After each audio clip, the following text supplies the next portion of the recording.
Mas era ele e Deus mesmo, né? Glória a Deus. Vamos lá, pastor. O nosso irmão Freitas, lá de Osasco, faz a seguinte pergunta: quais as classificações de pentecostal? Eles se consideram pentecostal clássico. Eles se consideram. Então vamos lá. Olha, essas classificações, elas mudam de uma cabeça para outra, não há um consenso. Tem um sociólogo, tem um teólogo, um pesquisador de religião que classifica de um jeito, outros classificam de outro. Geralmente, se a gente seguir a linha de Paul Freston, por exemplo, que é muito conhecido no meio acadêmico, ele divide o pentecostalismo em 3 ondas. A primeira onda seria com a Congregação Cristã no Brasil, em 1910, quando surgiu, e a Assembleia de Deus, em 1911. Né? Então, este primeiro momento do pentecostalismo, ele dura mais ou menos cerca de 40 anos. E, embora existissem algumas igrejas pentecostais pequenas, sem expressões no país naquela época, mas por 40 anos, essas duas igrejas, elas detiveram elas tinham um monopólio da pregação pentecostal. Então este é um pentecostalismo chamado pentecostalismo, a ênfase era na glossolalia, né? Era orar em línguas, era o batismo com o Espírito Santo. A partir de 1950 surge um novo tipo de pentecostalismo no Brasil, chamado de pentecostalismo de cura divina. E quem inaugura este momento é a Igreja do Evangelho Quadrangular, que é uma importação americana, como também foram as outras. A Congregação Cristã no Brasil, ela não é um movimento do Brasil, nem a Assembleia de Deus, porque foram iniciadas por pessoas que vieram de fora. No caso da congregação, Luiz Franciscon, um irmão italiano que estava nos Estados Unidos, de lá veio para cá. E a Assembleia de Deus, através de 2 missionários suecos, Daniel Berg e Gunnar Vinck, que também estavam nos Estados Unidos e de lá vieram para cá e fundaram a Assembleia de Deus. Bom, a partir da década de 1950, então o primeiro grupo a surgir é do Evangelho Quadrangular, que também vem dos Estados Unidos, uma denominação que foi fundada por uma mulher chamada Amy Semple McPherson.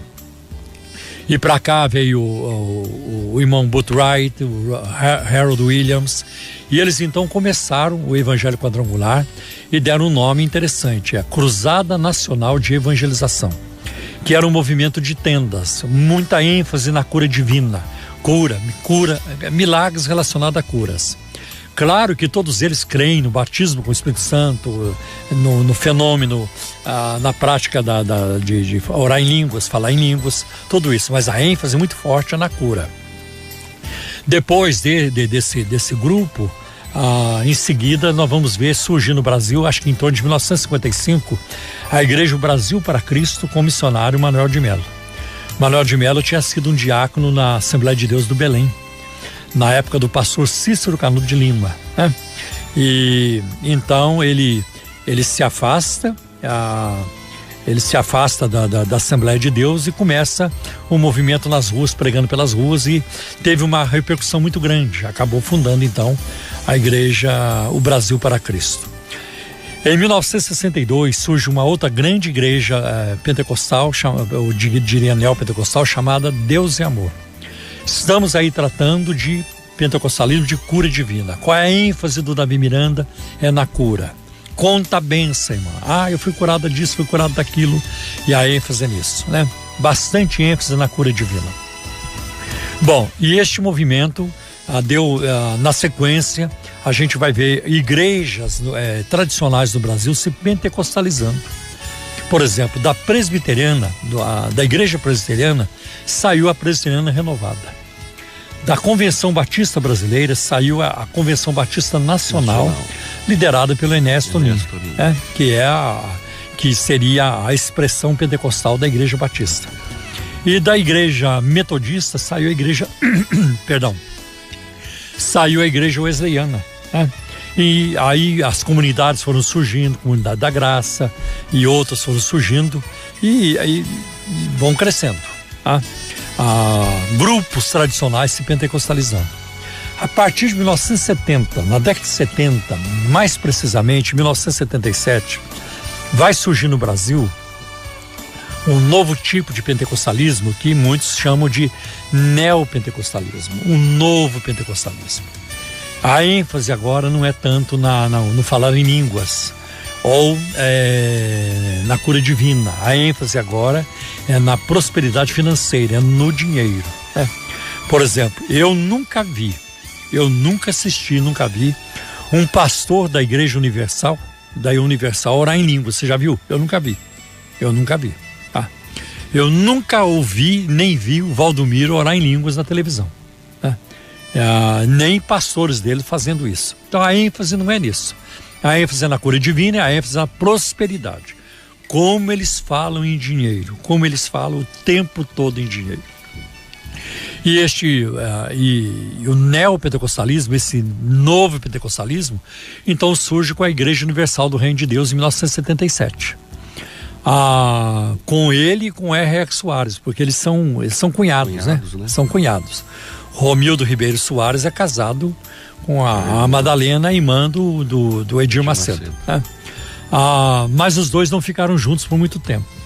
Foi o Edir Macedo quem ordenou, contrário, foi o R.R. Soares quem ordenou Edir Macedo a pastor. Isso é o que o R.R. Soares conta. E ele tem isso por escrito, né?